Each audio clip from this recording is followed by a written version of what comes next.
নমস্কার বন্ধুরা, আজ প্রায় 1 মাস কোনো আপলোড করতে পারিনি, তাই জন্য তোমাদের কাছে আমি ক্ষমা প্রার্থী। প্রতিশ্রুতি দিয়ে সেটা না রাখলে কতটা খারাপ লাগতে পারে সেটা আমি বুঝি। তবুও বাড়িতে কিছু মেডিকেল এমার্জেন্সি থাকায় এই কাজে হাত লাগাতেই পারিনি। তাই আজ আবার নতুন করে তোমাদের সাথে পথ চলার প্রতিশ্রুতি নিয়ে শুরু করতে চলেছি জার্নিটা। তোমাদের যেমন ভালোবাসা এবং সাপোর্ট পাচ্ছিলাম তেমনটাই পেতে চাই। আজ নিয়ে চলে এসেছি তোমাদের জন্য একদম নিরামিষ একটা রেসিপি, যেটা আমাদের বাড়িতে অষ্টমীর দিন রান্না হয়েছিল। খেতে যে কী সুস্বাদু হয় কি বলবো তোমাদের, একবার না বানালে তোমাদেরও বোঝাতে পারবো না।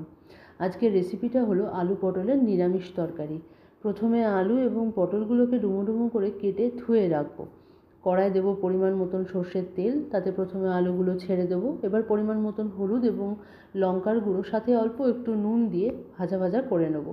আলুগুলো যদি ভাজা ভাজা হয়ে যায় তাতে মিশিয়ে দেবো পটলগুলো। এবার দুটোই একসাথে ভাজা ভাজা হয়ে গেলে নামিয়ে রেখে দেবো পাশে।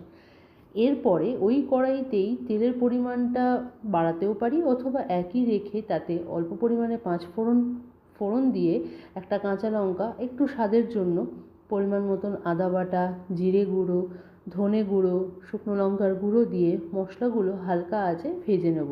মাঝখানে প্রয়োজন পড়লে অল্প অল্প জল মেশাতেও পারি। দিয়ে হলুদ গুঁড়ো মিশিয়ে নিয়ে এবার ভালো করে ভেজে নেব। জলটা একটু শুকিয়ে গেলে দিয়ে দেবো অল্প পরিমাণের চিনি, যেটা একদমই অপশনাল, যারা খেতে পছন্দ করো না তারা দেবে না। পরিমাণ মতন নুন দিয়ে আবার মিক্স করে নেবো। এরপর এতে ফেটিয়ে রাখা পরিমাণ মতন দই দিয়ে দেবো।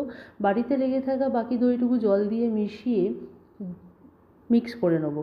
ঝোলটা ফুটে গেলেই আগে থেকে ভেজে রাখা আলু পটলগুলো দিয়ে দেবো। এবার ঝোলটা আবার একটু ফুটিয়ে নিয়ে তাতে মিশিয়ে নেবো পরিমাণ মতন গরম মশলা। চাইলে নামানোর আগে অল্প পরিমাণে তোমরা একটু ঘিও দিয়ে নিতে পারো গন্ধের জন্য।